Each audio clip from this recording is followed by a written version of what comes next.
नमस्कार, मैं हूं अभिषेक त्यागी। आप देख रहे हैं न्यूज जारी।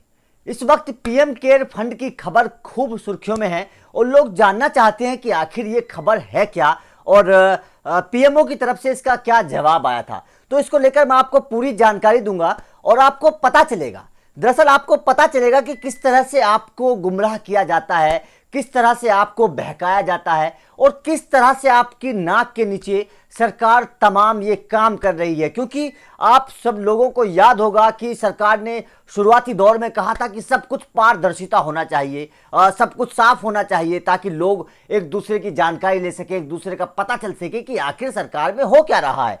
सरकार ने अपनी ईमानदारी के तमाम ढोल पीटे थे, लेकिन अब कोरोना के नाम पे जो पीएम केयर फंड बनाया गया था, आप सभी को याद होगा, प्रधानमंत्री मोदी आकर तमाम बातें करते थे कि पीएम केयर फंड बनाएंगे, उसमें जो पैसे आएंगे उसका हम उपयोग लोगों की बीमारी को लेकर करेंगे, देश की तरक्की को लेकर करेंगे, तमाम तरह की बातें इस तरह से की गई थी। लेकिन अब पीएम केयर फंड को लेकर जब याचिका डाली गई हाईकोर्ट में, तो उसका जवाब पीएमओ ने क्या दिया आप सुनकर हैरान रह जाएंगे और आप सोचेंगे कि जिस पारदर्शिता की बात मोदी सरकार करती थी, जब खुद पर पड़ी तो कहां गए वो तमाम वादे। दरअसल जब इसको लेकर बात किया गया और कांग्रेस इस पर लगातार सवाल पूछ रही है कि भैया 40 से 50 हजार करोड़ रुपया जो आए हैं पीएम केयर फंड में, वो गए कहां, आप उनको बता क्यों नहीं रहे हैं, आप पारदर्शिता के अंदर उसको ला क्यों नहीं रहे हैं, आरटीआई के अंदर उसको ला क्यों नहीं रहे हैं। लेकिन हकीकत यह है कि अगर ये आरटीआई के अंदर आ जाएगा तो दूध का दूध पानी का पानी हो जाएगा,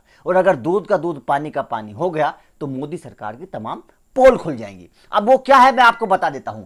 दरअसल हाल ही में प्रधानमंत्री कार्यालय की ओर से इस बात की जानकारी दी गई, प्रधानमंत्री कार्यालय की ओर से, क्योंकि जब ये पूछा गया सवाल हाईकोर्ट में कि भैया पीएम केयर फंड को आप सरकार के अंदर क्यों नहीं लाते, आरटीआई के अंदर क्यों नहीं लाते, तो उसके जवाब में ये जवाब दिया गया है पीएमओ की तरफ से। उसमें कहा गया है कि पीएम केयर फंड भारत सरकार का फंड नहीं है, यह कहा गया आरटीआई के जवाब में। इस कारण ये आरटीआई के अंदर नहीं आ सकता, क्योंकि ये भारत सरकार का फंड नहीं है, इसलिए ये आरटीआई के अंदर नहीं आ सकता। पीएमओ ने कोर्ट में यह भी बताया कि किसी महामारी या आपातकाल जैसी स्थितियों में लोगों की मदद के लिए इसका निर्माण किया गया है। ठीक है, हाईकोर्ट में यह भी कहा गया है कि राहत कोष भारत सरकार के अधीन नहीं है, मतलब जो राहत कोष है वो भारत सरकार के अधीन नहीं है। अब आप यहां पर एक सवाल समझिए, मेरे जहन में एक सवाल आता है, राहत कोष किसने बनवाया? पीएम ने, पीएम मोदी ने इसका आह्वान किया, पीएम मोदी के नाम पर इसको बनाया गया पीएम केयर फंड, आप सभी को पता है। तो अगर ये पीएम के, देश के पीएम के नाम पर बनाया जाता है, पीएम के आह्वान पर बनाया जाता है, तो फिर ये सरकार के अधीन क्यों नहीं है? यह मेरा सबसे बड़ा सवाल है। आखिर पीएमओ इसे सरकार के अधीन क्यों नहीं बता रहा है और क्यों इसे आरटीआई के अंदर नहीं ला रहा है, यह सबसे बड़ा सवाल है मेरा। उस पीएमओ की तरफ से एक बात और कही गई, उन्होंने कहा है कि यह चैरिटेबल ट्रस्ट से जुड़ा हुआ है, ऐसे में इसमें आने वाली राशि भारत सरकार की संचित निधि में जमा नहीं की जा सकती। मतलब ये चैरिटेबल ट्रस्ट बता दिया है इसको। अगर ये चैरिटेबल ट्रस्ट है तो फिर ये कैसे लोगों की मदद करेगा? और पीएम केयर फंड क्योंकि कोविड के लोगों के लिए बनाया गया था, तो इसमें यह जानकारी क्यों नहीं दी गई कि कितने लोगों की मदद की गई है पीएम केयर फंड से? कोविड के जितने भी बीमार लोग थे या मरने वाले लोग थे, जो तमाम दावे किए जा रहे थे कि कोविड से मरने वाले लोगों को हम राहत देंगे, उनको हम पैकेज देंगे, कितने लोगों को मदद की गई है? ये सवाल सबसे बड़ा है, क्योंकि जब आप सवाल पूछ ही नहीं पाएंगे, ये आरटीआई के अंदर आ ही नहीं पाएगा, सरकार की कोई जवाबदेही होगी ही नहीं, तो फिर आपको कैसे पता चलेगा कि इस पीएम केयर फंड में टोटल जमा राशि कितनी है, कितने लोगों की मदद की गई है, कितने लोगों को राशि दी गई है और कितना पैसा आया है और कहां जाता है?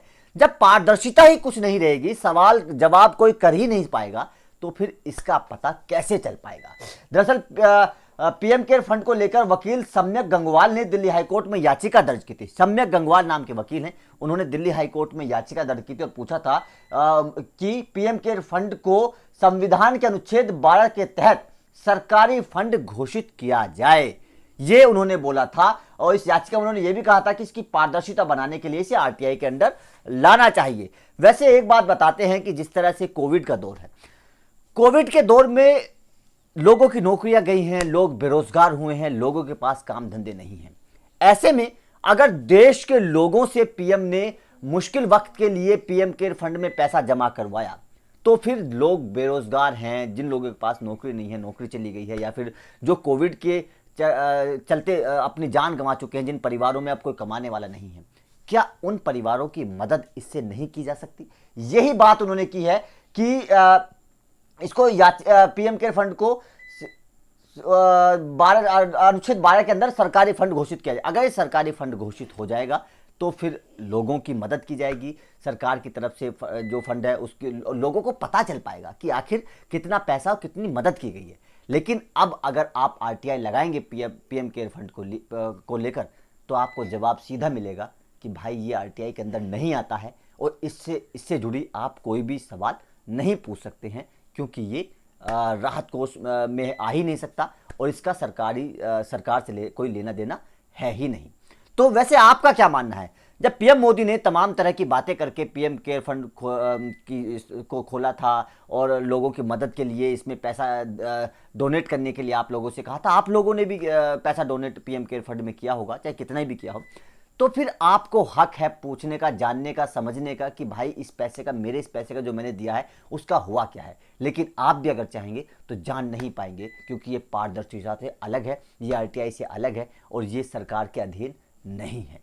तो इस खबर पर आपका क्या कहना है? क्या आपको लगता है कि पीएम केयर फंड को आरटीआई के अंडर आना चाहिए? अगर हाँ और सरकार गलत कर रही है तो आप हमें कमेंट करके जरूर बताएं।